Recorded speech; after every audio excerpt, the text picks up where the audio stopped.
Kaixo eta ongitorriek bertzegun batez unat magazinera, gaur maiatzaren 31 dugu azkeneko eguna eta ekainarekin hasiko gara. Bihar bertan, zeagudo, badeien 2023 hau. Gaurkoan bi elkarrizketa izan ditugu hemen, lehenik eta behin platoan, elkarrizketa lasai eta mardul bat izanen dugu, Bakartxo Ruizekin. Badakizue, berak politika uzten du, 12 urteko ziklo baten ondoren 2011an sartu zen politikan, bigarrena EH Bilduko Nafarroko zerrendan, 2018an berriro eta 2019an zerrenda buru izan zen EH Bilduren lehendakari gaia, eta orain utzi du politika eta irakaskuntzara bueltatzen da. Berarekin hausnarketa eginen dugu, bere bizipenez, bere esperientziaz, eta baita ere nola ikusten duen panorama politiko orokorra, Nafarroan, Euskal Herrian eta mundu mailan. Baita ere, beraz, elkarrizketa sakona, Bakartxo Ruizekin. Bigarren elkarrizketan, Fernando Anbustegirekin egonen gara, baztango, emaitzez hausnartzen, ea zein den bere ikuspuntua, EH Bilduko alkategaia dena baztanen. Guzti hori baino lehen, has gaitezen betiko dukiekin. Lehenik eta behin, efemerideak.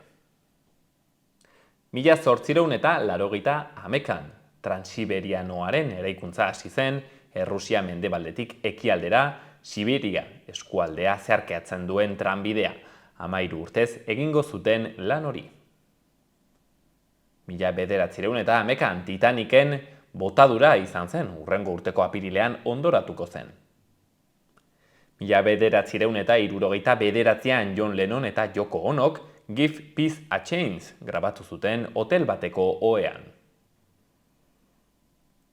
Eta 2008an Estatu Batuetan Watergate eskandalua azaleratzen lagundu zuen Deep Throat, eztarri sakona edo garganta profunda, Mark Felt izan zela jakin zuten, Nixonen garaian FBIko bigarren agintaria zena. Gaurko lerroburu nagusiak.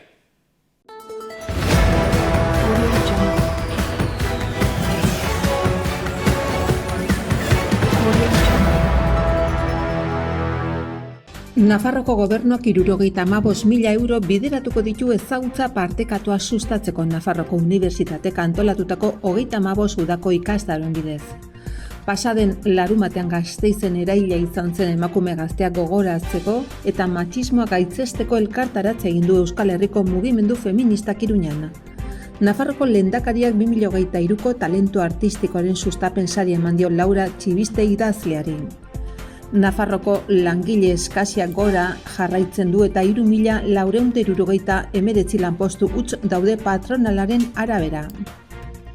300 ikaslek GR 225 zeharkatu dute askatasunaren botilak martxan. Iruñako udaleko animalien arretako zentroak katuentzako esparru berri bat estrenatu du. Baztango AEK Euskaltegiak aurre matrikula kanpaina abiatu du ekainaren 28 arte.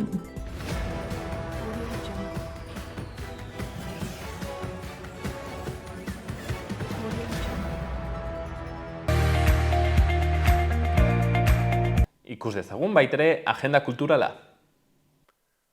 Asteartean, Iruñeko udalak eta Nafarra Ateneoak elkarlanean Iruñeko historiaren inguruko 3 bisita gidatu eskainiko dituzte Ana Diez, De Iure eta Xavier Mangadoren eskutik, bortzetan hasiko da. Asteazkenean, Axular elkarteak antolatutako kulturrastean, asteartean 7:30 barra eta pintxoak, eta jarraian 8:00 emakumeak ibaia eta mendia proiekzioa, eta hitzaldia Maite Arbonies Porresen eskutik.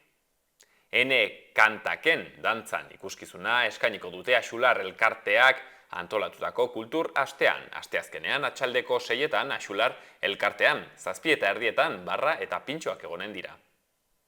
Asteazkenean baitere nostalgia ez da salgai, Xan Idiarten liburuaren aurkezpena eginen dute maiatzaldiari itxiera emateko. Idiart bera bertan izanen da, eta Luzien Etxezaharretak aurkeztuko du. Gaztelu plazan liburu azokaren gunean atxaldeko 6:00. Hortzegunean, kantu eta hitza musika zikloaren barne, Olaia Intziarte kontzertua eskainiko du Oko Andra Maria plazan atxaldeko 8:00. Eta Axular elkartearen aste kulturalaren barra eta pintxoak 6etatik aitzinera eta ondoren 8etan drag ekitaldia. Albina Stardusten eskutik hitzaldia eta jarraian La Divina Komedia monologoa. Hortzilarean, 6etan baitere Axular elkartearen kultura aste horren baitan, Sol sostenidoko gazten eskutik rock, pop eta folk abestien kontzertuak.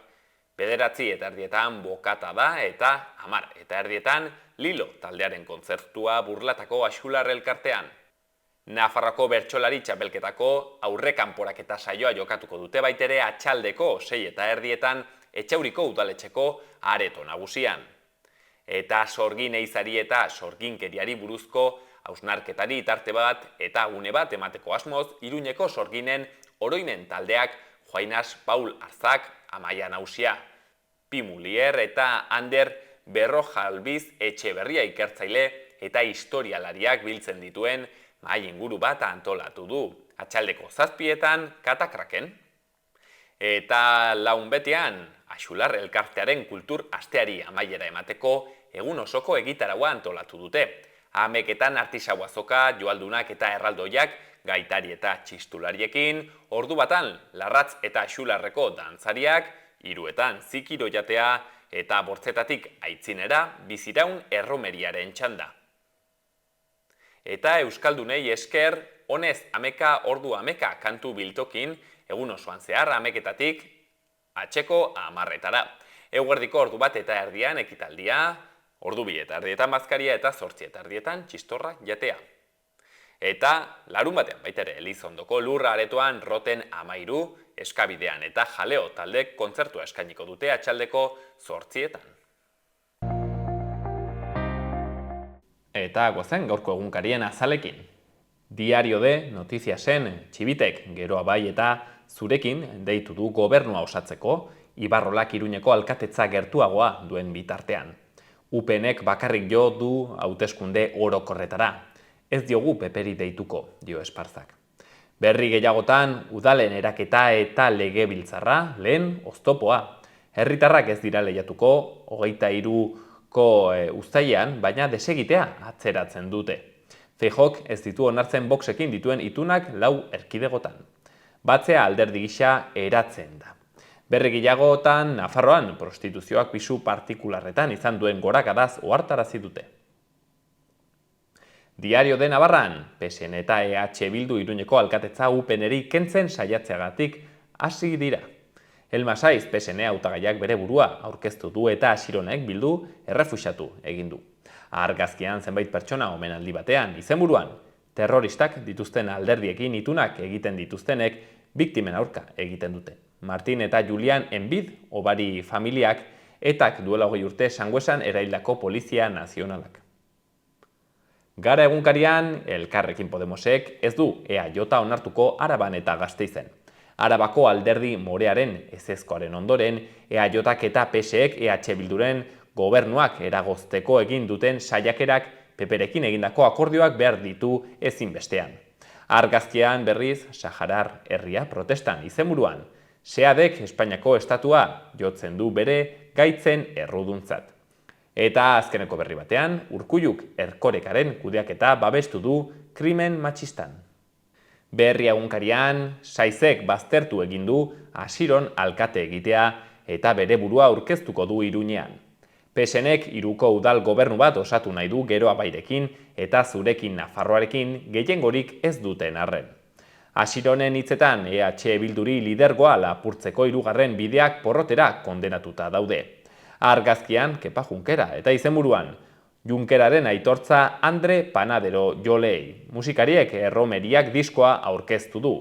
2018an iktusa izan zuenetik kaleratu duen lehenengoa da. Eta Euskal Herria irratian Txibite, Barkos eta Alfarorekin batzartuko da ostegunean. Maria Txibitek iragarri du lehen hartu emana izanen dela ekainaren lehen egunean Nafarroko parlamentuan Geroa Bai eta Zurekin Nafarroko ordezkariekin izanen duena. Baita ere Ibai Fernandez, Elma Saiz trampa dialektikoan ari da, eta azkenik Jon Orzaiz. Esporrinen bidea aurkezteko modu berria bilatu du Saizek.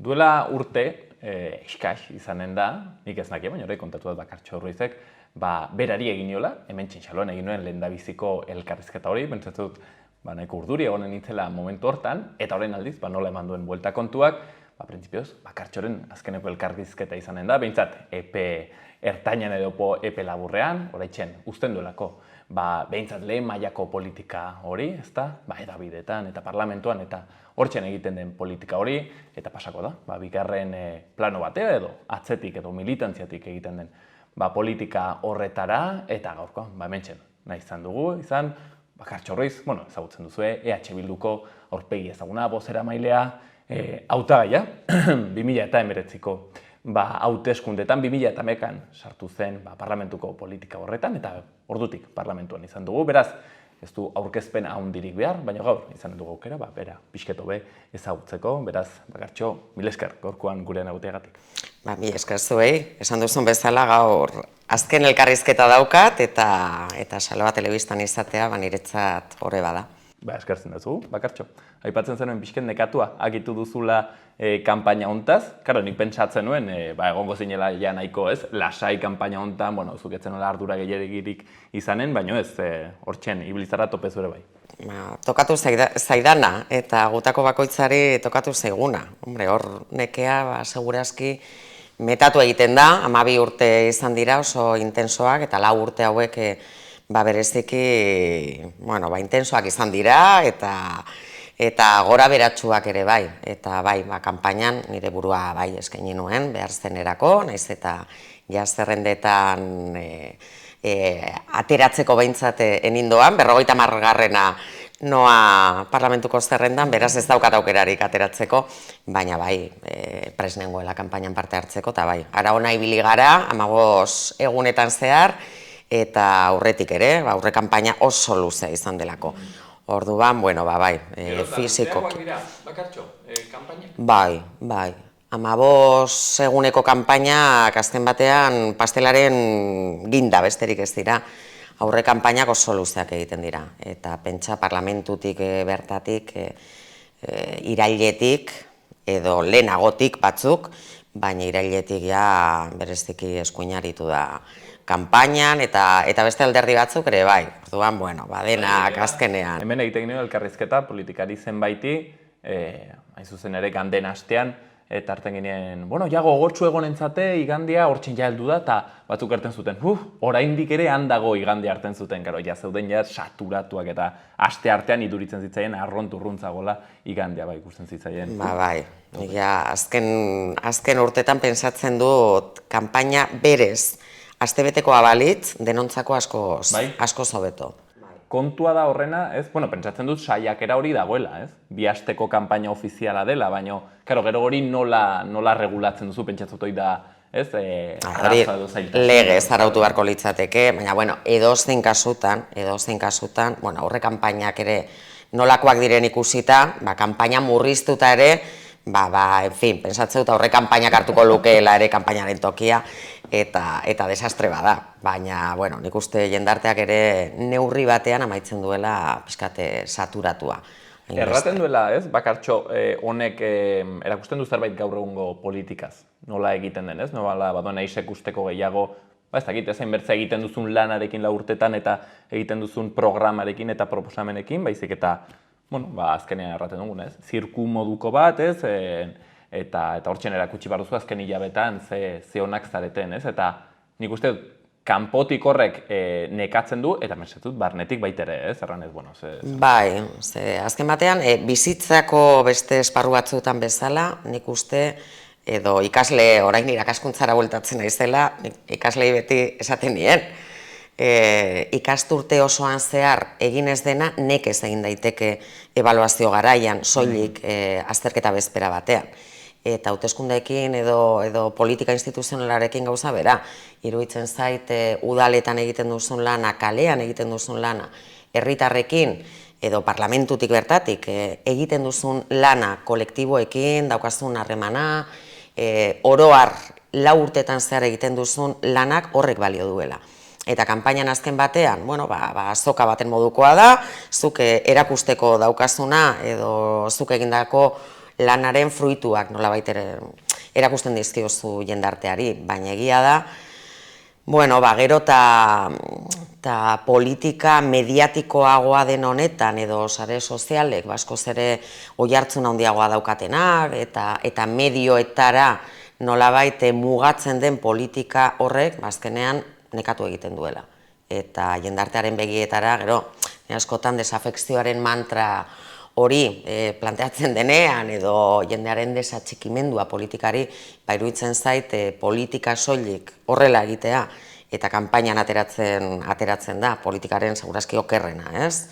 Ikamikak izugarriak izaten direlako, ikusi dugu kanpaina honetan ere, oso zikinak izaten dira batzutan, oso marrulleroak izaten dira, eta norberak bere fruituak jendarteari eskaini ordez, batzuetan bestea zapaltzea da helburu, eta kanpainan ematen du dena zilegi dela, edo zein astakeria esatea, eta uste dut horrek ere badaukala lotura jendarteak politika nola ikusten duen, edo politika egiteko modu bat bereziki, eta politikariak ere, edo politikari mota bat nola ikusten duen. Edo orai Iruñan gertatzen nahi dena, ez? Horrek ematen dizu sentsazioa, erraten duzu haizu, hau ez da justizia kontu bat, ez da kontua zer den zilegi, ez? Baizik eta nork duen boterea. Nolabait ere ez, ikusten da real politiko hori erraten dena, ez? Politika bere gordintasunean botere kontu bat bakarrik, ez? Bai, eta interes alderdikoiak nola gailentzen diren herritarren borondatearen gainetik. Eta uste dute hori agerikoa dela.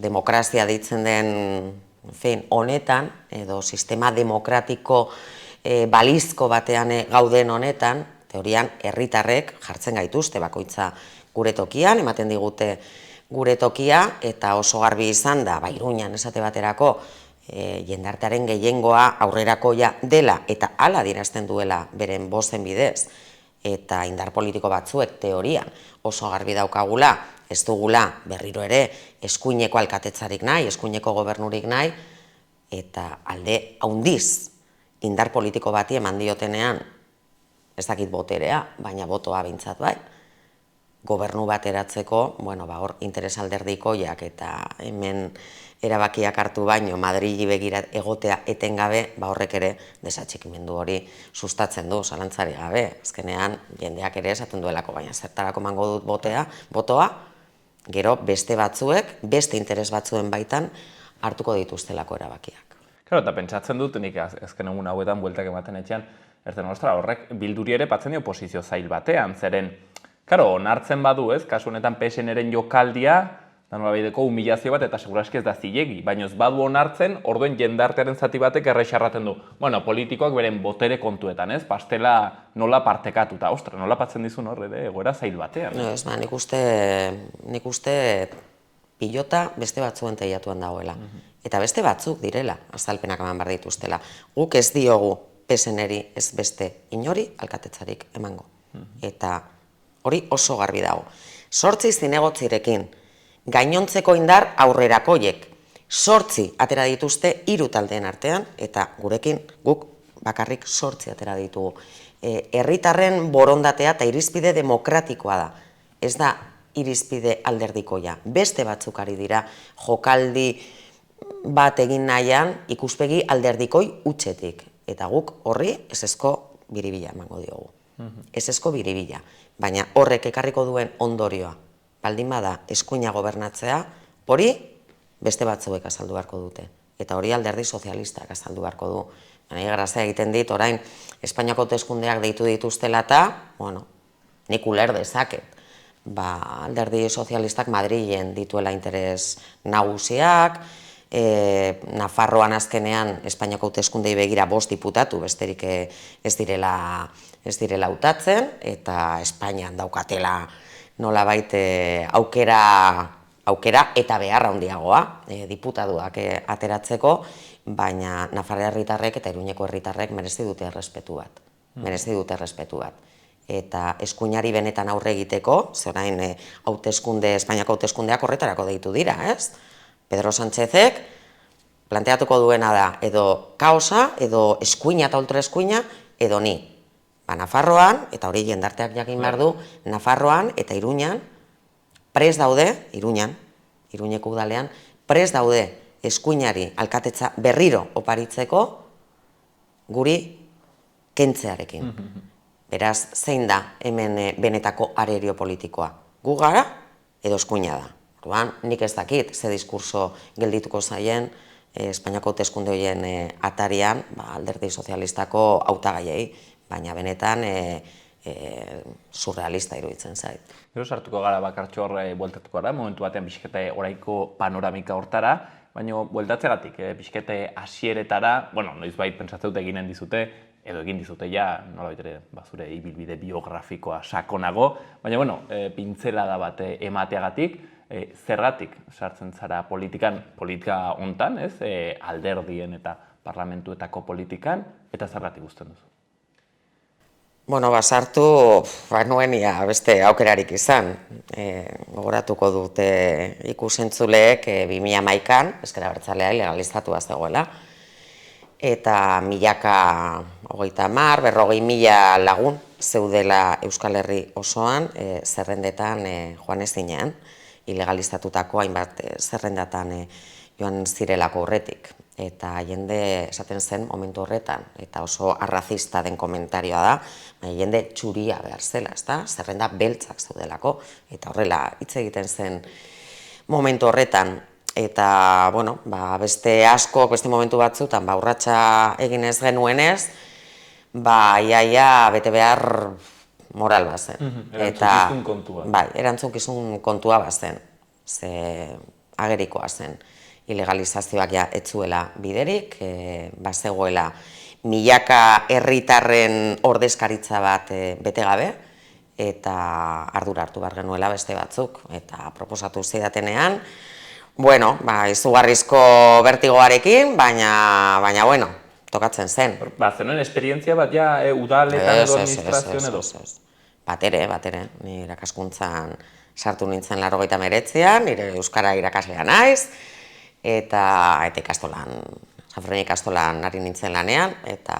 Eta salto bigarrenera, zerrendan bigarrena zein momentu horretan? Bigarrena, bai, Mayorga Ramirezen atzetik, eta, bueno, gaur arte, eta orain ja, guztiaren arrazoia nik uste dut evidentea dela, ez da, ni oso pozik noa, jarraituko dut EH Bildun lanean eta militatzen, beste modu batzuetan, militantzia politikoa ez da bakarri parlamentutik egiten, agerikoa da. Eta, bueno, 12 urte pasa direlako, oso zaila delako ere, lehenengo momentuko tensio horrekin eta ilusio horrekin ere aritzea hainbeste urte pasata, eta nik uste ja 12 nahiago nukeen, 8 izan balira.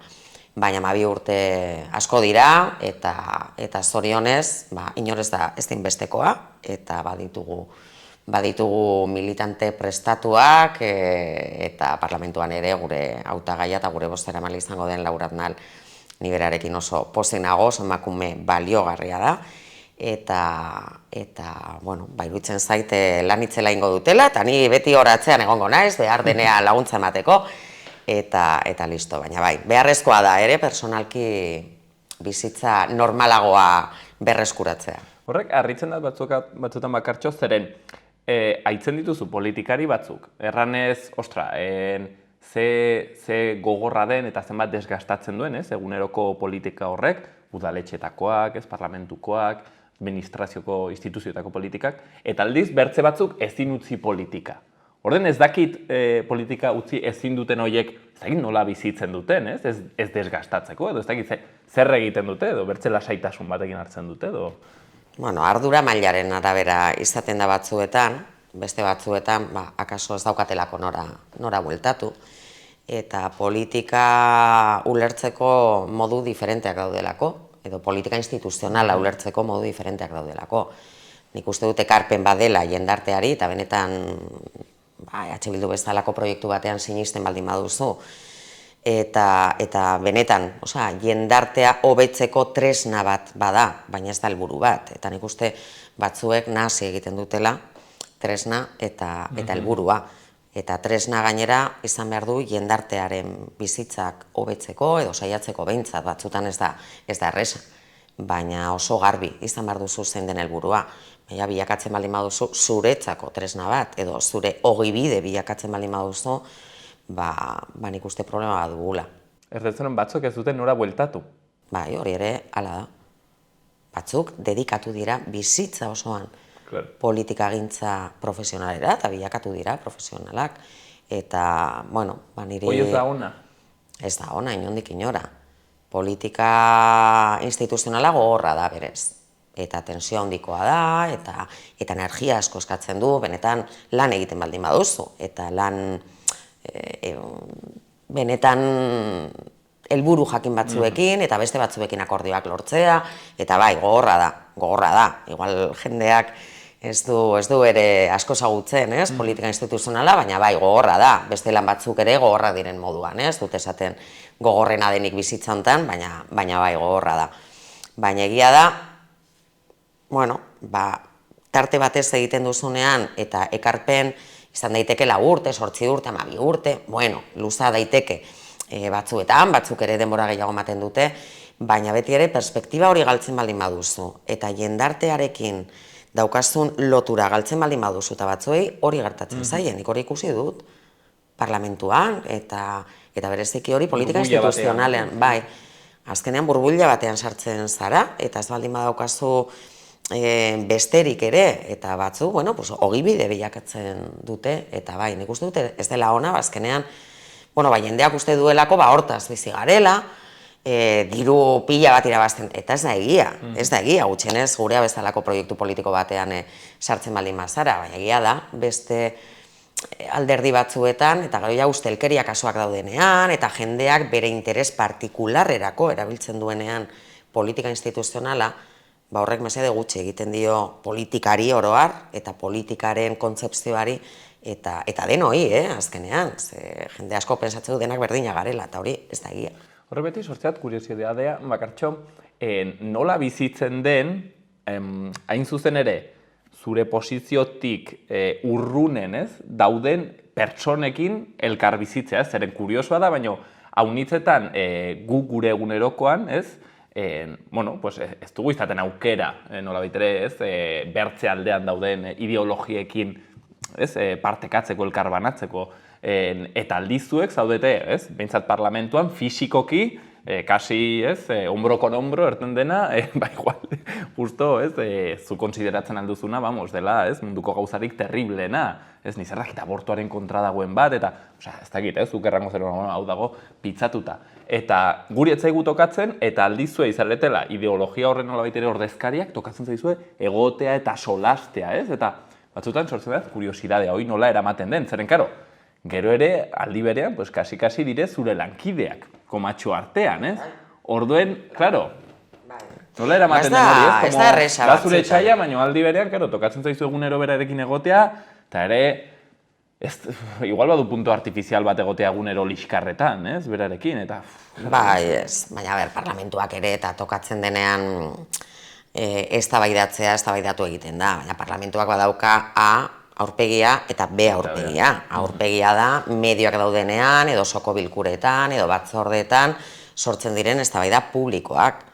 Hori da A aurpegia, baina gero badago B aurpegia, eta bada bulegoetan, pasilloetan, kafetegian, kafe bat hartzen suertatzen diren elkarrizketak. Edo bilera pribatuetan. Bilera pribatuetan, baskotan, akordioak lortu behar direlako indar politiko oso ezberdinen artean, neurri batzuk aurrera ateratzeko. Beraz, ez da dena liskarra ere, jakina, nekez izan dezaket lagun bat, nik pentsatzu danaren erabat kontra dagoena, hori ez da lagun bat, nire lagunak beste termino batzutan konsideratzen ditut, baina kafe bat ardezake dela hartu dudan moduan. UPN-eko batekin, jakinda, euskarafoboa dela, jakinda, abortuaren kontra dagoela, jakinda, nik sinisten dudan balore horiek guztiak pikutara bidaliko lituzkela, baina kortesiazko harremanak ere badaude, toki guztitan bezala. Bulego batean lan egiten duen edo nork, edo administrazioan, edo irakaskuntzan, izan dezake oso diferente pensatzen duen lankide bat, eta, gai konkretu batzuetaz dute hitz egingo akaso, eta guk hori egin behar dugu bai ala bai, osoko bilkura batean edo baina gero, bueno, kafe bat hartzen, oporrez hitz egin daiteke, eta, bueno, ezinezkoa litzateke, liskarrez, liskar, parlamentuan ematen baldin badituzu 8 ordu, 10 ordu egun batzutan, liskarretan ibiltzea, hori ezinezkoa litzateke, eta bereziki plano personalera ez eramatea, hori da nire ustez gakoa.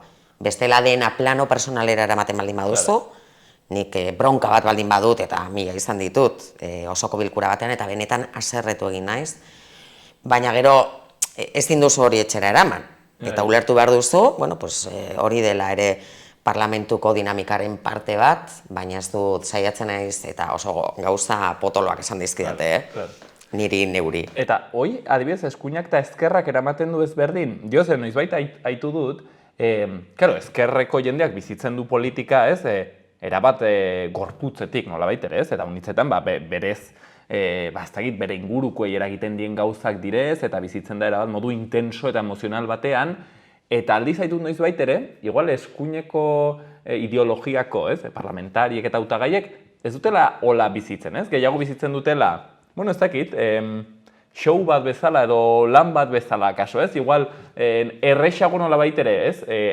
Aurpegi horretan botatzen dutela zer nahi, eta gero buelta eman, eta jiji jaja, ez? Eta nolabait ere noizbait aitut, ezkerreko igual parlamentariak, eta igual, lehenbizko aldi sartzen dienik, ez? Parlamentuetara gelditzen direla pixkat, nolabait ere ez, pertsonaia eta pertsona horren arteko diferentzia hori, ez delain intenso igual ezkerreko jendearen gan, ez dakit, Izan liteke, baina gero ja ez dut ustein beste denik ezkerra edo eskuin, baizik eta ja norberak ere nola bizi dituen gauzak. Eta horregatik, politikan, urte asko eman ditzake norbaitek desgazteri gabe, donekeri gabe, eta beste batzuk nekatu egiten gara, zuzen gauzak bizi ditugulako oso modu emozionalean. Eta negar egiten dugulako, frustrazioa handia izaten delako batzutan. Eta zuk lortzen ez duzunean, ez daukasunean gehiengorik aldaketa batzuk sustatzeko edo neurri bat aurrera ateratzeko, benetan sufritzen duzu, eta negar ere egiten duzu. Nik 12 urteetan daukadan nire frustraziorik handiena da, eta aldaketa politikoa izan den garaian, euskararen legea aldatu ezin izana. Eta horrek niri negarrarazi egin dit. Niri negarrez atera naiz bileretatik, atera naiz batzorde batetik.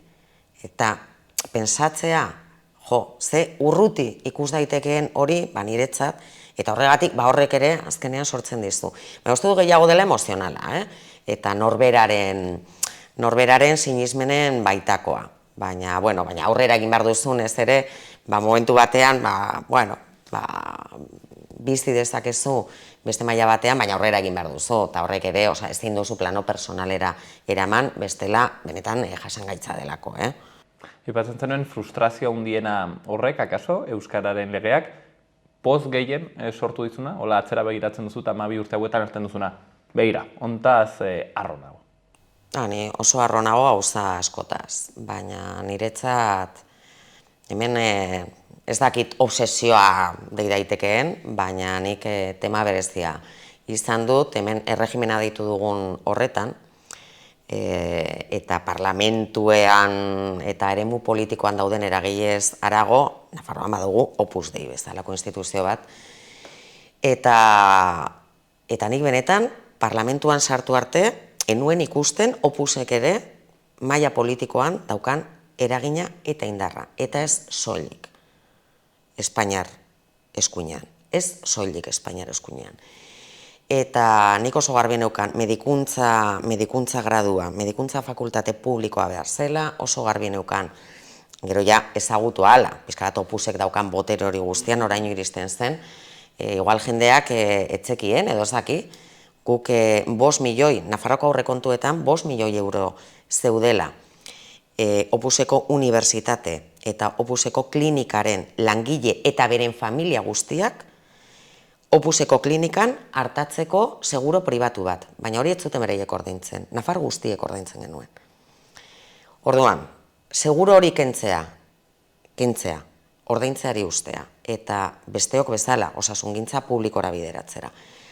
Eta Opusek medikuntza fakultate pribatuarekin urte luzez izan duen monopolioarekin apurtzea eta medikuntza gradu publikoa esartzea, Ni hori da, niretzat oso arronago gauza askorekin, baina niretzat hori bai, izan zen erregimena deusestatzeko neurri bat. Sartu zinenean eta uzten duzunean, orain Opusek indar gutxiago du Nafarroan? Bai, behintzat, Nafar guztion diruarekin eta Nafar guztion erabakiekin monopoliorik izan ez dezan, bai, indar gutxiago dauka.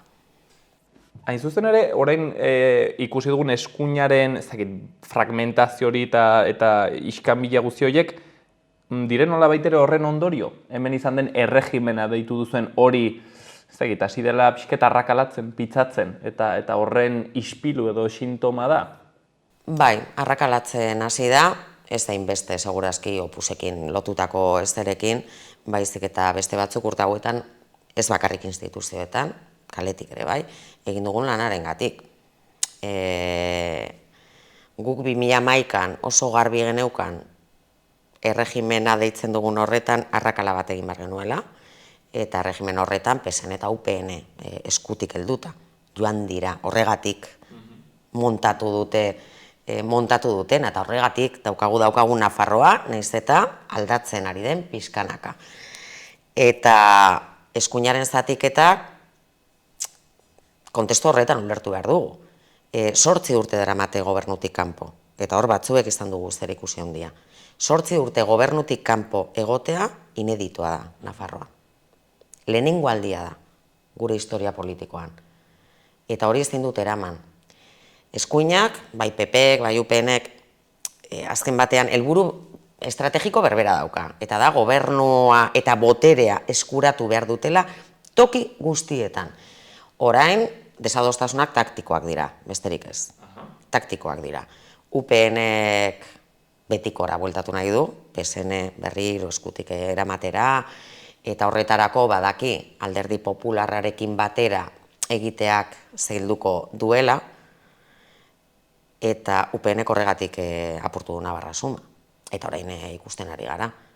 PSN-erentzat ez delako hain gogorra beti egin duena egitea, azkenean, erakarri nahi baldin badu, UPNek PSN, UPNek bakarrik errezago egin dezakela. Eta PPek, eta ikusiko dugu, Espainiako hauteskundeetan segertatzen den, baina PPek aldiz nahi du eskuin gehiengo absolutoa izango duen eskuin indartsu bat. Eta espainolagoa, UPN nahiko espainole izango espalitz bezala, espainolagoa eta kaso Voxekin batera ere, orain Feijóo planteatzen ari dena edo egin nahi duen ibilbidea Espainian. Baina azkenean, 8 urtez gobernutik kanpo egoteak, hori erregimenean arrakala handia izan da. Eta hor hartu diren, eta EH Bilduk berak hartu dituen erabaki politikoak hortara zeuden bideratuta, klaro. PSN eta UPN elkar banatu behar dira. Nafarroan beste urrats batzuk egin nahi baldin baditugu.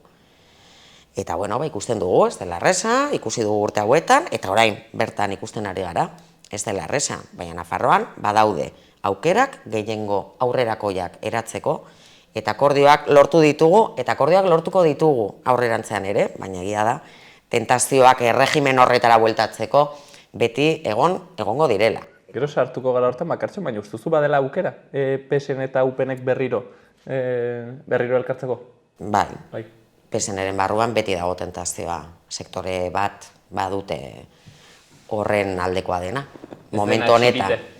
Ez dena txibite, ez dena izan orain arte txibite, baina azkenean badakigu PSN-ek erabaki politiko potoloak ez dituela hemen hartzen. Eta hori evidentea da, Nafar jendartearentzat. Estatu mailako alderdia dira, eta Madrilen erabakitzen dutena eta Madrilgo interesei begira erabakitzen dutena aterako da. Momentu honetan edo azkeneko 4 urteetan, Madrildik utzi egin zieten. Gobernu berri bat osatzen, eta, legintzaldi honek eman du, gehiengo hori osatu dugunon artean, gobernuan egon, ala ez egon, baina akordio handiak hartu ditugu, edo lortu ditugu, eta lau aurrekontu sinatu ditugu, beste aukera batzuk zabaldu dira, baina PSN-eren barruan beti dago tentazio hori, eta UPN horren aldekoa da, zalantzari gabe, eta hortara eraman nahi du PSN, baina tensio hori beti egongo da. nik ez dut uste, alderdi sozialistaren barruan, oraingo zuzendaritzak bide hori jorratu nahi duenik, baina Iruñan gertatzen ari dena ikusita eta beste toki batzuetan, oraindik ere, beraien konpleju hoien gainetik, ikusi behar da, konpleju horiek dira markatzen dutenak. Nafarroan, Esparzak eman du, kanpaina osoa esanez, Nafar herritarrek eta PSN-ren botantek zigortu egingo zutela PSN, gurekin, EH Bildurekin akordioak lortzeagatik. Hori ez da horrela izan. Baina orain, ari dira Madrili begira. Igual Espainian bai. Eta Nafar herritarrei begiratu baino, Espainiara begiratzen baldin badute, hor berai dagokie, beraien erabakiak hartzeak, eta horre, Nafar jendarteak baloratu. Bakartxo, erregimenaren markori, uste izan dela, arron, ez dakit ez, asmatu duzuela horrekin. Ez dakit horrek, ez dakit nondik atera zen edo, ez dakit aspalditik burutan zenuten gauza bat zen, edo 2011an nolabaitere elkartu zineten talde honek errantzen duten naizu. Bardugu nolabaitere marko bat sortu ez, azaltzeko hemengo botere guzti hori, eta uste dute nolabaitere sustraitu dela edo kalatu dela Nafar jendartearen zati baten imaginarioa mentzat. Bereziki 2011ko legintzaldi horretan aldaketa, ereiten hasi zen toki guztietatik, eta kalean, eta konbulsio soziala, eta parlamentuan ere, eta hainbat udaletan ere bai, ez? Baina egia da, 78ko erregimenarekin dagoela oso lotuta. Beti 78ko erregimena, eta hori estatu mailan segurazki erabiliagoa izan da, baina zer den 78ko erregimena. Frankok dena lotuta, eta ongi lotuta, utzi zuen horretan, eta Espainiako transizioa deitutako horretan, ezer aldatzedin. Den aldatu, ezer alda etzedin. Sistema balizko demokratiko bat eraiki, betikoek agintzen jarraitzeko. Betikoek agintzen jarraitzeko.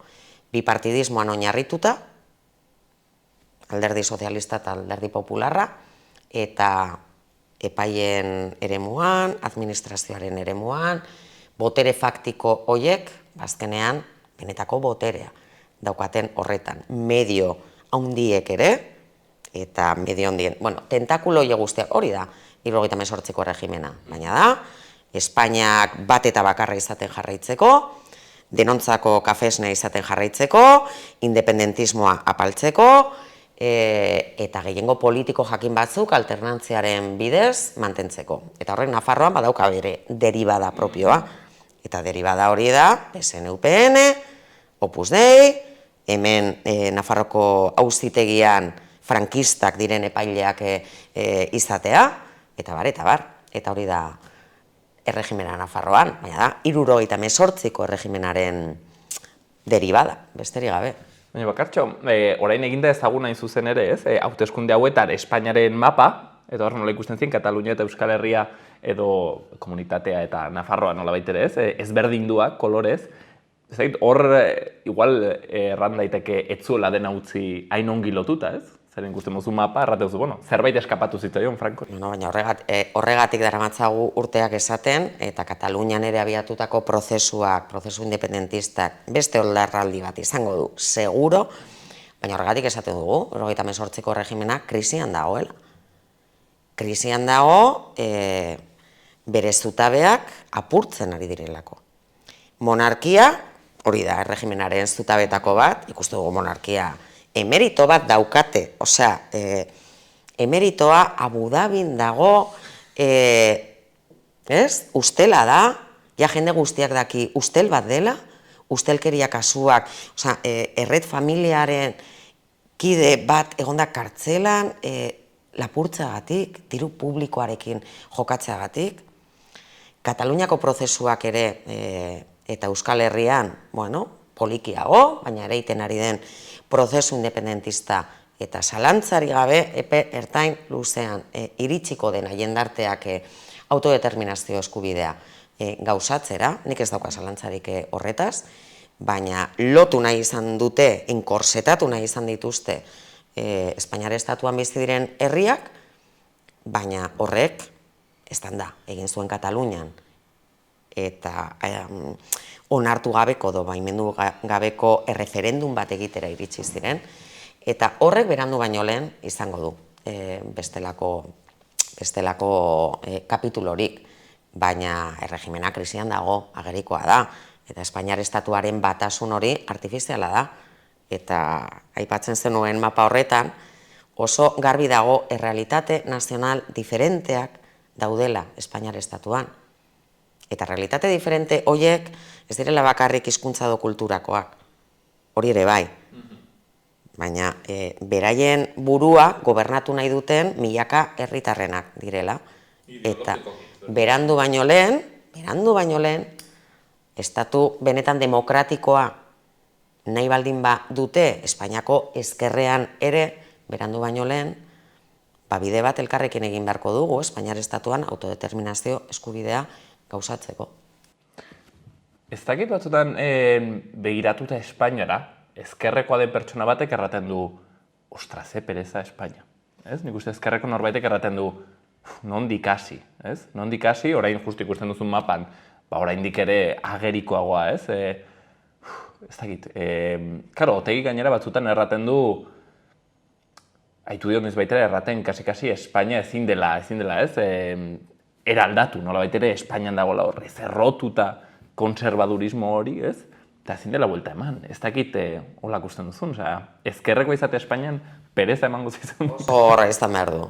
Ez, nire jartzen naiz Madrilen bizi den ezkerreko persona baten larruan, eta Ayuso, Almeida, mayoria absoluta, baina benetan, bai, gogoa ematen du ihes egiteko, eta horregatik nik uste dut ezkerrean gero eta gehiago ulertzen dutela independentistok zergatik aldekin nahi dugun estatu honetatik, zergatik eraiki nahi dugun errepublika propio bat, beste modu batean bizi nahi dugulako, eta beste sistema batean bizi nahi dugulako. Segurazki litzateke pagotxa ere, baina bai gero eta ulergarriagoa dela Espainiatik, egun ezagutzen dugun Espainiatik aldegin nahi izatea. Ni madrildarra banintz ere, ihes egin nahiko nuke, independentista bilakatuko nintzateke. Emazinen Katalunia edo Euskal Herrira. Euskal Herrira torriko nintzateke zalantzari gabe. Baina hori, sare sozialetan egun hauetan jende asko ari da horrekin.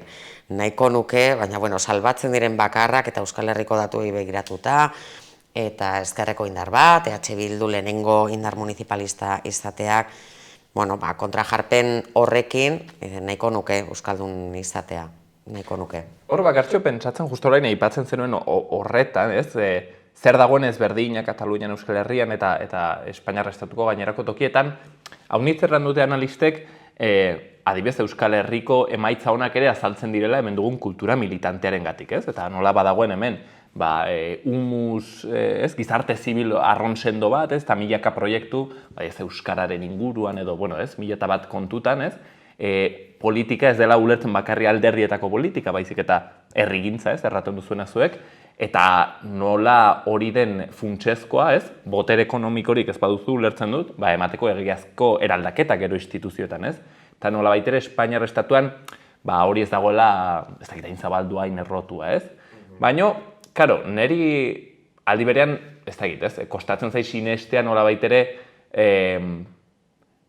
hori denik bakarrik Euskal Herritarren edo Kataluniarren meritua, ez? Nola baitere zeren orden, karo, sartuko ginen ganera, azalpen erdi esenzialista edo genetista batean, nola baitere hemen badugula bertze zerbait. Hor azalpena izan behar du, bai edo bai nazionalismoa, ez? Eta nola nazionalismoak bentsatzen dut, hemen egoterakoan alako zapalkuntza egoera batean, edo ala ulertzen du jendartearen zati batek, pentsatzen dut horrek aktibatzen duela, ez? Modu erreakzio modu batean, ez? Erresistentzia modu batean, Espainiar estatuaren kontra, ez? Eta horrek izan behar duela azalpena ere bai, ez? Gero igual, bai hemen asmatu dela hori egiten, eta igual Galizia batean ez, adibidez. Baina, azalpenaren zati, ez dakit, haundiena azkenean hori dela, ez, nazionalismo. Eta horrek ere ematen dizu pentsatzea, ostra, Espainiar estatuko nazionalismoa izango bazen aurrerakoia, orduan hemengo nazionalismoa nola izanen zen, ez? Bai, nik beti desberdintzen ditut, nazionalismo ez, nik uste dut, aspirazio burujabetzaren aldeko aspirazioan. Ez da, inbestenek nazionalismoa beti EAJ-arekin lotzen dut gehiago, ez? Nazionalismoa izan daitekelako oso folklorikoa, eta ez independentista. Eta ez independentista, eta Katalunian esate baterako ziuk gobernatu du hamarkadetan, eta ziu baino konservadoreagorik, nazionalista konservadore, baina ez independentista izatetik, eta EAJ ere, gure ikuspegitik, eta nire ikuspegitik oso garbi, da nazionalismo mota bat, konservadorea, eta da azkenean, ez dut Ayusorekin parekatuko, baina da Euskal Herrian izan dezakegun nazionalismo konservadore oso eskuindarra, eta termino sozioekonomikoekin ez dena inbeste aldentzen, alderdi popularretik, hori nire iritziz. Beraz, bai, ados nago, ez da inbeste kulturala edo hori zera genetista izan daitekenik, baina bai egia da hemen, eta frankismo garaian ere, hemen erresistentzia eta frankismoari ez da inbeste Espainiar estatuai edo espainolei, baizik eta proiektu propio bat, eta inposizioaren aurrean oldartzea eta azkenean hemen aspirazio nazionalek, aspirazio sozialekin eta bestelako jendarte mota batekin eta daukan lotura, eta horregatik, bai, herria eta burujabetza, baina aldi berean proiektu sozial batekin, ezta? Eta proiektu sozial horrek izan behar du justoa jendearentzat, izan behar du ezkerretik eraikia, izan behar du republika zalea, izan behar du ongizate komunean oinarritzen dena, izan behar du zerbitzu publiko duinak bermatuko dizkiena eta eskubide guztiak bermatuko dizkiena jendarteari. Beraz, bai, nik uste dut, emaitza horiek edo joera politikoak, hemen ere, gure gizartean ere badago sektore konservadore bat, baina edozein kasutan, iruditzen zait, ehun kulturalak, gizartean ditugun ehun eta josita ditugun proiektu kolektibo bizitza izateko modua, gure bizi moduare diferentea dela neurri batean. Eta ohituta gaudela, ez dugunaren edo nahi dugunaren alde borroka egiten, eta bai, zapalkuntzarekin ere dauka lotuta. Zuk aitortu ez baldin baduzu herri bat, hizkuntza bat, ofizialtasuna, ez baldin badituzu aitortuta, orain berdin zait harrera herriak edo migranteekin, zuk ez baldin badaukazu, zure mugak ere kudeatzeko eskumena, eta bidasoan urtero ez dakiz zenbat hildako dituzunean, horrek ere sortzen du. Migranteak babesteko sare hoietan, ikuspegi, burujabetzaren aldeko ikuspegi bat ere txertatzea. Azkenean, guri eragiten diguten erabakiek beste toki batzutan hartzen direlako etengabe. Erabaki potoloek, batzuk arditzakegu, baina potoloak ezin ditugu hartu. Edo hemen ezin erabakitzea, gutxieneko soldata zein izan behar duen, eta hori Madrilen erabakitzea, baina Madrilen edo Espainiar estatuaren media bat egiten. Euskal Herrian bizimodua beste bada, soldata horrek altuagoa izan behar du, hemengo errealitateari erantzunei baldin badio. Beraz, hortik iruditzen zait, ezkerretik eta soberanismotik joango dela herri hau, datozen urtetan, zalantzari gabe. Begiratzen mapa, Nafarrokoa eta EAEkoa, Euskal Herrikoa, hor sentsazioa da, batez igual, nik uste Nafarroan ikusten da gerian, gertatzen ari dela EH Bilduren errekonkista moduko bat. Nolabait ere horrez, mendietan egon direla ez, Nafarroi iparraldea pixkat altxatua, euskal identitate nabarmenena duten ez, pertsonak eta komunitateak, eta pixkanaka hasten dela jeisten hegoaldera, behintzen Nafarroan ez, eta gainera bertan pentsatzen sorioneku esku hori aurkitu zen, nolabait ere rekonkista hori hasten dela, eta aurten kasi Iruñan. Ordan, pixkat hortik aldetu nahi nizun, ez? 2011-tik etortzen den eraldaketa hori, pixkat nola ikusten duzun perspektiba historiko honetan, hau gertatzen ari da, halako errekonkista bat? Izan daiteke, horrela definituta. Nik uste 12 urtetako lanak eta mapek ere irudikatzen dutela ez da inbeste siglari lotuta, baizik eta ideiari, sentimendu nazionalari nahi baldin baduzu, baina batez ere jendartearentzako proiektu jakin bat, zabaltzen ari dela. Orduan, termino geografikoetan, nik uste oso grafikoa dela, eta EH Bildu 70 hautagaitza aurkeztu baldin baditu Nafarroa osoan zehar, eta ez da erresa. Ez da erresa. Beste indar politikoekin konparatuta, UPN bezalako indar batek 78 aurkeztu ditu, gero abaik 20 aurkeztu ditu. Esan du, zerrenda bat ateratzea, ez da erresa. Jende konprometitua. Bai, jende konprometitua aurkitzea, debalde, udaletxe batean sartzeko, gobernatzeko, bereziki, ez da erresa. Eta, ikuspegi horretatik gai izatea, tuteran ere, ez dugu zinegotzerik atera, baina tuteran aurkeztu dugu zerrenda. Kortesen badaukagu ordezkaritza, Andosilan badaukagu ordezkaritza, Bianan badaukagu ordezkaritza. Orduan, ez da mendialdeko, badakigu, eremu euskaldunean, euskal identitatea, zabalduago dagoen eremuan, EH Bilduk erresago dauka, erresago esan nahi dut. Gero, herritarrek erabakitzen dute, ez? Daukan indarrala ez. Baina 2011an, Tafallan, Lizarran, alkatetzak hartu genituen. Eta Lizarraldean ari gara lan bat egiten, baina hori ez da bakarrik hauteskundetan.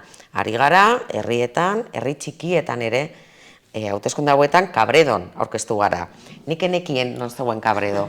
80 biztanleko herri bada. Lizarraldean, Amezkoetan dagoena. Eta alkatetza lortu dugu. Bortz zerrendakiderekin edo? Bi zerrendarekin. Bi zerrenda eta guk lortu dugu gehiengoa eta alkatetza izango dugu. Eta alkatetza izatea, gu bagoaz herri handietan, baina herri txikietan ere. Eta horrek, eta guk udaletan egiten dugun lanak, hori da gure bermea, eta hori da herritarrek ikusten dutena. Romanzadon, Sangotzaldeko herri batean daukagu zerrenda. Orain arte, hautagaitza independiente bat zegoen eskuinekoa, ez zuen ezer egiten, herri, kontzeju pila bat dira, eta orduan, ez zuten ezer egiten.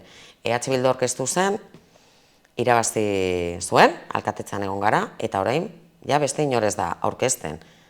Eta jendea oso pozik dago. Eta igual ez dira independentistak, ez dira gu bezain ezkerrekoak, baina jende horrek ikusi du, EH Bilduko gure alkateak eta udaltaldeak ikusi dute egiten ari garen lana eta jende horren implikazioa eta EH Bilduren implikazioa norainokoa den proiektuak aurrera ateratzeko, proiektu berriak martxan jartzeko, herritarrez eta herritarrek dituzten beharrez arduratzeko. Orduan, hori ere bada, eta zure erakusleioa hauteskundeak dira, baina 4 urtetan lan egiten da, eta zabaltzea ere hortik dator. Ez da inbeste, ideologikoa bai, bada, baina gero eguneroko lanak balio du, herri askotan, eguneroko lanak balio du, eta hori berezik ikusten da udal hauteskundetan. Nafarroan izanen da noizbait EH Bilduko lehendakari batzuk uste? Zalantzari gabe. Nik ez dauka zalantzarik, iritsiko dela. Eta Iruñan? Eta Iruñan, segurazki, Nafarroko lehendakaritza baino lehen, baina Iruñan izan dugu alkate bat, Joseba Ziron, eta izango dugu berriro. Aurten ez?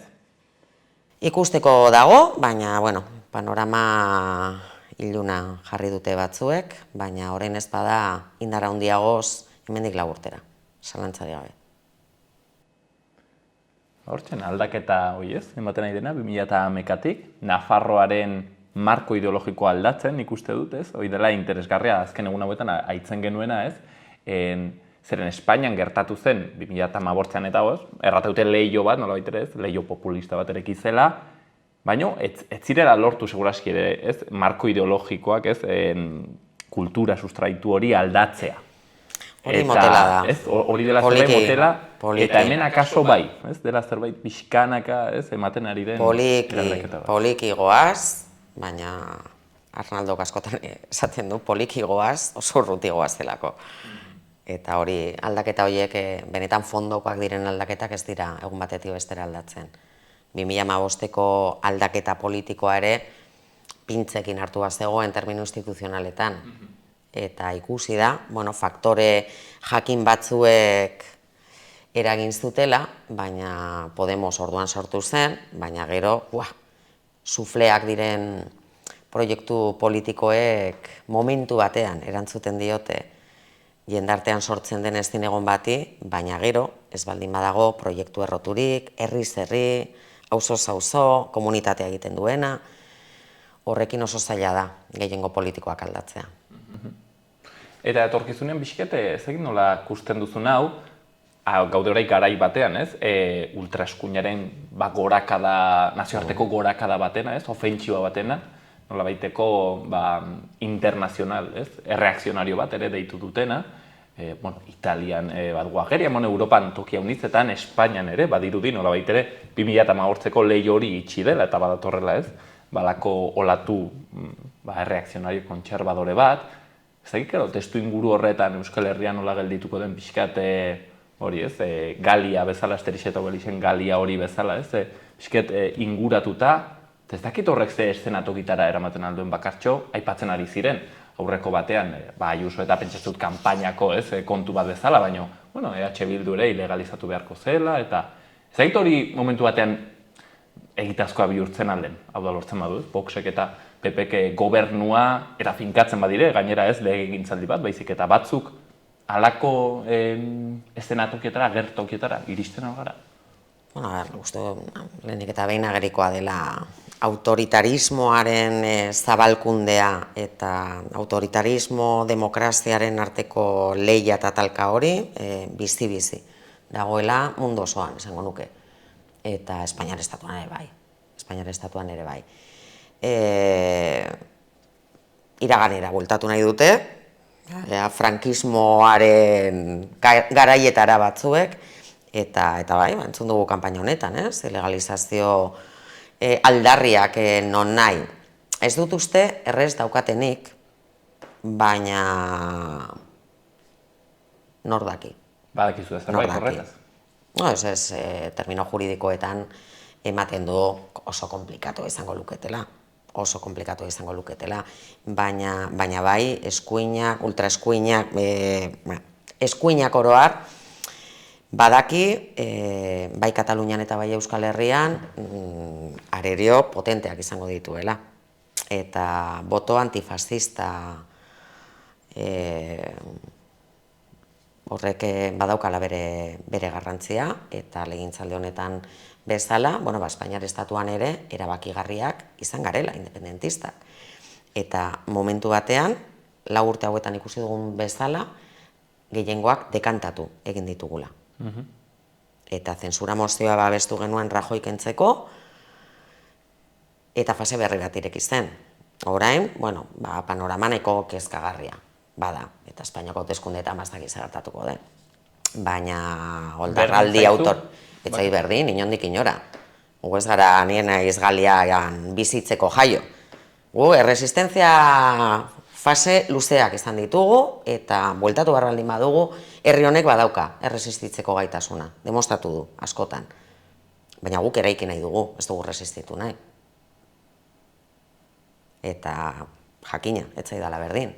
Eta berdin zaiola esaten duena, segurazki frivolidadez ari da. Etzaigu berdin. Eta segurazki 4 urte hauetan Espainian izan dugun gobernu aurrerako jena, Mozal legea indarrean dago. Lan erreforma, ez da, guk nahiko genukeen bezala indargabetu.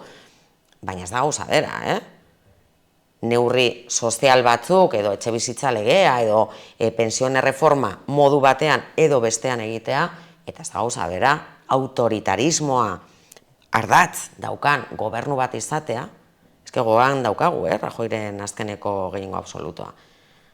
Eta krisi ekonomiko eta sozial potente baten aurrean gaude, gaude berez. Ez da egia Espainian zenbat eta okerrago, nolabait ere, eskuinaren gorakada gehiago orduan bildu hobe? Baina goz daude termino alderdiko joietan. Guk gure herriak irabaztea nahi dugu, ez dugu guk irabazti nahi. Eta gure herriak, eskuineko Espainiako zetamales, Espainiar estatuan gaude, eta Espainiako gobernuak hartzen dituen erabakiak bete-betean pairatzen ditugu. Onerako eta txarrerako. Onerako eta txarrerako, ez daukagulako hainbat eta hainbat esparrutan buru jabetzarik. Eta goldarraldi autoritario baten aurrean herria da sufritzen duena.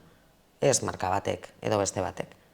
Eta erresistentzia herritarrek egingo lukete eta genuke. Eta prest dago herri hau erresistitzeko, baina guk eraiki nahi dugu. Eta herritarrek eraiki nahi dute. Beraz, bai, baz da gauza bera. Bakartxo, azkeneko galdera bat egin nahi dizut, aprobetxatuta hemen zaudela. Erratek genuen, zuk orain segituko duzula, ez?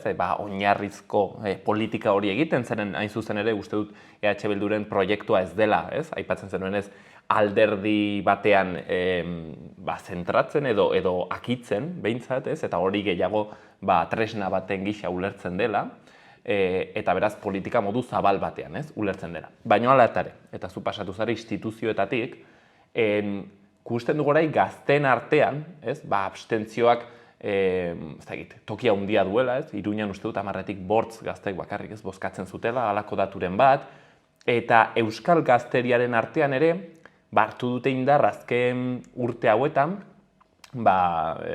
instituzioen, alderdien, bereziki, EH Bilduren kontrako zenbait aldarrik, agian, ez dakit ez, zuei igual urrunago tokatzen zaizue, baina guri gaztei, hurbiletik, eta pixket hortik galdetu nahi nizun orain, aipatzen dute handiz, estatu burgesa dela, ez? Eta nola bitere ez, korronte sozialista, komunista hauek indarra hartzen ari dira, ez? Eta nola bitere haien azalpena da, estatu hauek ez direla neutroak, burgesak direla, eta beraz bertan parte hartzeak, ez zuela zentzurik izango, ez duela aldaketarik ekartzen al.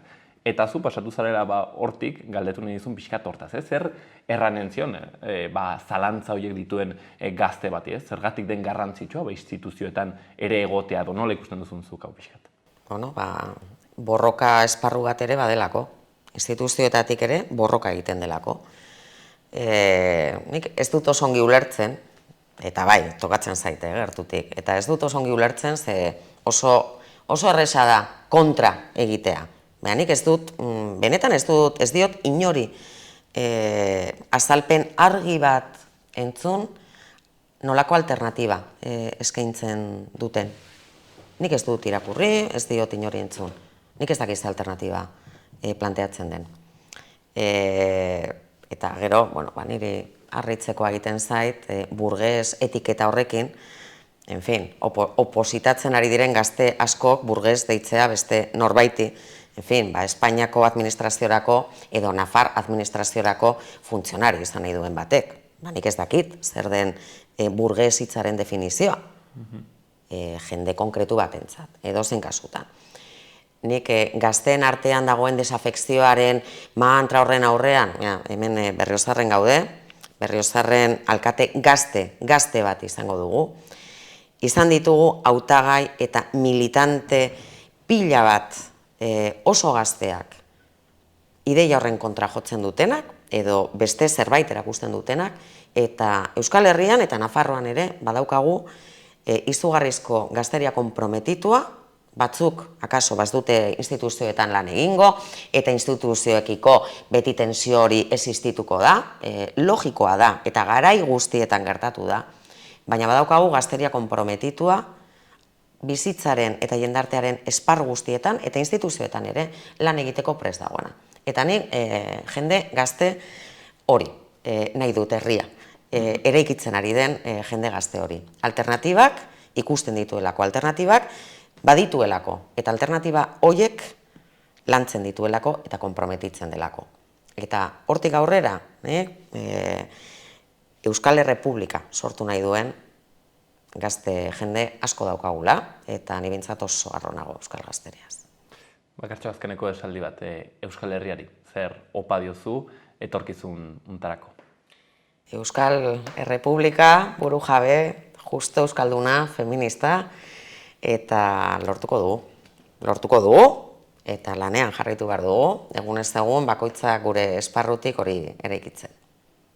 Elkartxo Ruiz, gaurkoan gurean, bere etapa berrira pasatzen, bueltatzen, batean, bai ibilbide luze honen ondotik, 12 urtez, hortzen lehen lerroko politikan, eta horretzen, irakaslera, bere betiko lanera. Bueltatzen, Elkartxo, eskertzekoa egin duzuen lana instituzioetan, eta bueno, horretzen buelta, espero dugu ongi joatea, etapa berri. Seguro baietz, plazer bat.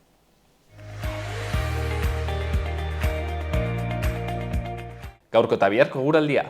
Gaur asteazkena antzeko eguraldiarekin jarraituko dugu. Goizean goiz, lanbroa edo behe hodeiak agertuko dira kostaldean eta inguruko baiaratan eta baita barnealdean ere bereziki Araban. Goizean zehar hodeitza hau desegin eta ostarte ederrak irekiko dira. Atxaldean ordea, barnealdean bero lainoak garatuetan hemenka zaparrada trumoitsu batzuk botako ditu. Batez ere Arabako hegoaldean eta Nafarroa erdi eta hegoaldean eta lekuren batean mardul bota dezake. Kantauri isurialdean berriz, giroa lasaiagoa izanen da, baina baliteke itsasertzean berriro ere hodei baxuen tarte batzuk agertzea. Temperatura maksimoak 20-25 gradu artekoak izanen dira. Eta bihar atxaldeko ezegonkortasuna orokorragoa izan liteke eta zaparradak leku gehiagotara hel daitezke. Zerua lainotuagoa egonen da eta ez da baztertzen goizean lekuren batean zaparradaren bat botatzea. Atxaldean berriz ezegonkortasuna areagotu eginen da eta zaparradak eta ekaitzak orokorragoak izan daitezke eta aurreko egunean baino eremu zabalago bati eragin diezaiokete. Temperaturak koska bat bera eginen du barnealdean. Haizea goizean mendebaldetik ibiliko da eta atxaldean ekialdetik.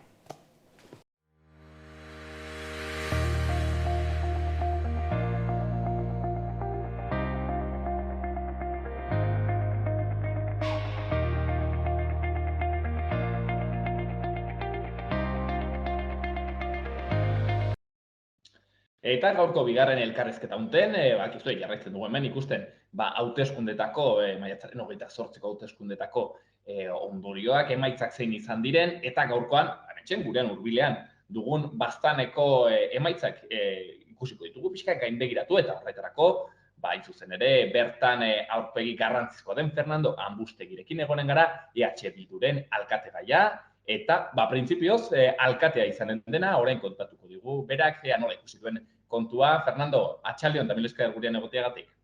Atxaldeon, eskar mile gonbidapenagatik. Bueno, alkate izanen dena hoi ikusiko da, ez? Ikusiko da. Ikusiko da. Horaitxen galdinen datzu tortaz, Fernando, lehenik eta behin, ze sentsazio, 28 ezkeroztik, egun batzuk pasatu dira, nola dago, gorputza nola bizitu zenuen gau hori? Bueno, gorputza ongi, ez? Azkenean, azken hilebetetan, eta hauteskunde kanpainan azken asteetan, ez? Lan ta lan, aitu gara. Eta, hauteskunde eguna egun garrantzitsua izan zen. Hor azkenean, herritarrek orduen erabakitzen dute, zer nahi duten kasu hontan baztango, ez? Eta, beren emaitzak hartu gintuen, lehenbiziko gauze, konten, ez? Azkenean, indar bozkatuena izan gara, nabarmen, gainera bozkatuena, 6 zinegotzi mantendutugu, ez? Duela 4 urte ere, 6 zinegotzi zituen Bilduk, eta kontekoan ere 6 mantendutu, eta alde hortatik konten, ez? Herritarrek emandako erantzunagatik, eta bertzalde, ardura ere hartzen dugu, ez? Hemendik aitzinet, erran bezala, bozkatuenak izan gara, eta guri dagokigu, ez, nolabait ere aintzinet pausuek matea, gobernu taldea osatzeko, ez baitugu gehiengo osorik, ez, eta orduen argi dago, norbaitekin solastu beharko garela, ikenez, gobernu talde anitz bat osatu nahi badugu. Bakarrik gobernatzeko aukerare hor dago, baina, printzipioz hori ez dugu aurre ikusten. Fernando, aipatzen zenuen, emaitzak, argazkian nola baitero hola, ez? Utsutzean eta geldir ikusiko bagenu, emaitzak egundokoak, bigarrenari, ez? Kasi bikoizten dizkiozue, bikoizten dizkiozue. Bozkak, ez, gutxi gora bera, 800 eta piko bigarrenak, ez, zurekin baztanek. Beraz, emaitza horiek nola baitere EH Bildurentzat askionak dire, baina bai argazki historikoagoa ikusten badugu, hortzen egon da, bozken galera nabarmen bat, ez?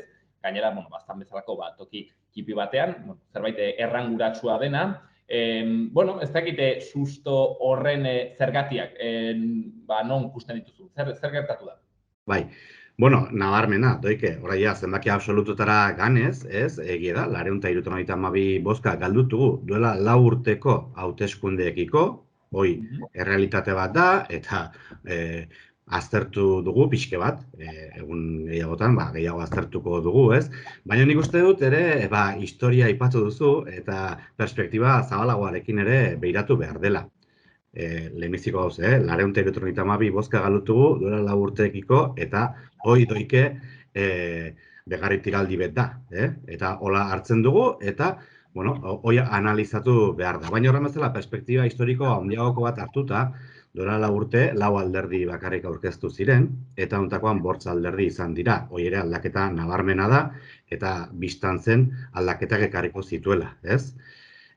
Duela 8 eta duela 12 urte, ez, 5 alderdi aurkeztu ziren ere hauteskundetara baztanen, beraz erran daiteke duela 4 urtekoa ezoikoa zela, azken 4 legegintzaldiak kontuan hartuz, eta hartzen badugu duela 8 eta duela 12 urteko datuak, ez, erran behar da, EH Bilduk bozkak irabazituela, ez, boto kopuru gehiago duela, pixket gehiago, eta nabarmenena, zinegotzi kopuruan ere handitu dela. Duela 12 urte, uste dut 20 boto gutiago bildu zituela, aurtengoakin konparatuz, eta zinegotzi bat gutiago.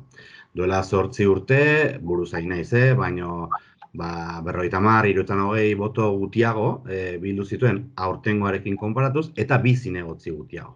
Orduan, perspektiba orokorrago batekin, erran behar da, emaitza arrasonak bildutuela EH Bildu. Historiako bigarren emaitza hoberenak, duela 4 urtekoekin, eta zinegotzi kopuruan ere, duela 4 urtekoa berdindu dugula 5 alderdikin, duela 4 alderdi zirelaik. Orduen, perspektiba orokorrean behiratuz, arraskonten egoteko moduen gaude. Kontuan hartuz ere, duela 4 urte baino, boto gutiago jaso dugula, eta hoi ere aztertu dugu, identifikatu dugu, zergati bat edo izan daitekeena, ez? Eta, doike, hobetzen albalime da, hobetzen saiatuko gara, ez? Berriz ere, duela 4 urte izan ginuen babesoi berreskuratzeko, ez? Azkenean, botoak kusita, ez? Ja, duela 4 urtekoekin, ez? 4 urtetik onat aldaketa, ikusten da boto trasbasea izan dela alde batetik, eta bertetik abstentzioa. Abstentzioare poliki egin da. 275 lagun gehiago abstenitu dira aurten duela 4 urtekin konparatuta. Horietatik, uste dugu, seguraski haunitz, duela 4 urte EH Bilduko bozkatzaileak izan daitezkela. Dena espekulazioa da, ezin da jakin, baina izan daiteke zertaz. Bertze botoak aztertzen batuzu, ez? Aztertzen batugu, ikusten da, ez? Geroa bai, eta UPN nabarmen jautsi dira,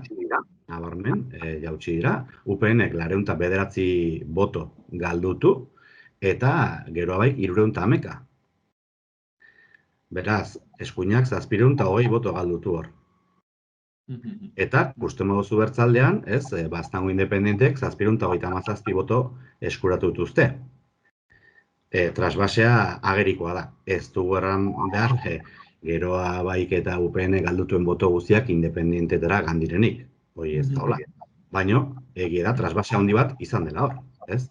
Eta ikusteko dago, UPNek indarra galdu du, Baztango independentetako burua duela 4 urte UPNeko zerrendan zagon, hor, UPNeko militante historiko batzuk ere lanean haitu dira Baztango independenten aldeko botoak biltzen, ez?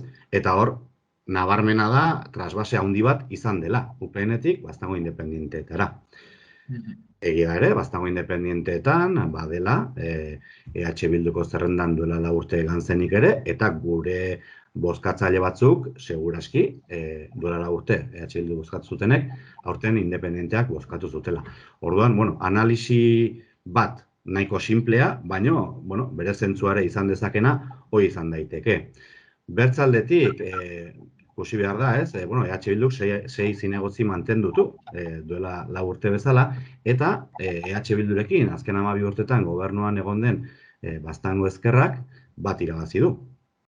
Orduan, berriz ere, gobernu taldea errepikatuko balitz, 9kin egonen zen. Orduan, hartzen badugu orokorrean, gobernu taldea indartua aterako litzateke. Ja, bertze analisi bat da. Duela 4 urte, EH Bildu kapitalizatu zuen gobernu taldearen lan ona botoen bidez, 577 boto irabazi zituen duela 8 urtekiko, ez? Eta aurten, barran daiteke, Baztango Ezkerrak, kasu honetan zurekin Baztanek, kapitalizatu dituela gobernu taldearen lan onaren boto batzuk gutiago, ez? Orduan, bueno, analisi azkar batean, nik uste, konten egoteko moduen gaudela. Erran behar da ere, bueno, portzentajeak ere hor daude. Duela 4 urte, gobernu taldeak, hau da, EH Bilduk eta Baztango Ezkerrak, botoen ehuneko 73-74 eskuratu zuela. Eta aurten, berriz ere, errepikatuko balitz, erran bezala, botoen ehuneko 72 punto orduan mantendu da, ez, gobernu taldearen portzentajea, oire, erranguratsua da, ez? Eta ez ezagunatzen du, EH Bilduk irabazituela hauteskundeak eta kasik ehuneko 40ko babesa izan duela. Orduan, batzu diote, bai, boto hau nintzat dutuze. Biztan da, eta identifikatu dugu zergati bat izan daitekena, eta ja konpontzeko bidea ere jar daiteke, ez? Baina, bueno, hemendik hilabete batzutara, zer gertatuko da, 6 zinegotzi duela EH Bilduk, azken legegintzaldian bezala. Fernando, utzi behar dugu, baino, hemen elkarrezketa, baino utzi baino bai galdetu nahi nizun, aipatzen duzu, alkatetza lor dezakezula, baino ez dela ziurra, horra ikusi dugu, Diario de Navarra agertu zen berria duela gutxi, eta Lander Santamaria aipatzen zuen, kaso nolabait ere EH Bilduren kontrako koalizioa handi bat egin zitekeela, ez dakite halako zerbait errealista den, edo uste duzun, Florentino Goñiren alderdiak babestuko duela zuen alkatetza berriro ere. Bueno, ikusiko da, orain solastu behar gara, doike, ni ere, alderdi guztiekin solastatuko naiz, eta lehenbiziko, biztan da, orain arte EH Bildurekin gobernu taldea nahitu dena, Florentinokin solastuko naiz, taldearekin, orokorrean. Prensan, bai, gaur ere UPNek gauza bera errandu, ez? Lander Santamariak, geroa baik, nolapait ere, EH Bildu alkatetzatik kentzeko, prest omen dago, UPNek ere gauza bera errandu, eta dudik gabe zilegi da, beraiek hoi erratea, eta matematikek ematen dute, guk 6 zinegotzi ditugu, eta gainerako 4ak elkartuz gero, 7 dire. Matematikak hor daude. Nik doike, bertzek zer eginen duten ezin dut erran. Baina, nabarmena da, adibidez, geroa baikin hasita, ez? Hor ikusten dugu, Nafarroa mailan, ez? Gobernu aurrerakoi eta progresistak egiteko asmoa du geroa baik, eta Baztanen UPNekin osatu behar du gobernu taldea, edo babestu behar du, EH Bildu alkatetzatik kentzeko. Galdera hori ez dut nik erantzunen argi dago. Orduan, bertzek zer eginen duten, nik ezin dut jakin, gu badakigu gobernu progresista baten aldeko autua egin nahi dugula, eta saiatuko gara, eta ikusiko da, gero, gainerako alderdiek zer dioten. Fernando, izanen dugu zurekin berriz aitzenago solasteko aukera, nik uste dut heldu den astean edo hemendik bitara, jarraituko dugu, pixket Baztanen zer gertatzen den, eta kontatuko diguzu, eta gainerakoek baitere, ea, ze gobernu osatzen den, ze udal gobernu osatzen den, Baztanen, Fernando, guztegi EH Bilduko alkatekaia, hortzen 6 hautetxiren emaitza horrekin, kontatzen zigun, nola bizitu izan dituen hauteskunde horiek. Fernando, esker gaurkoan gurean egotea. Eskar mila zuei.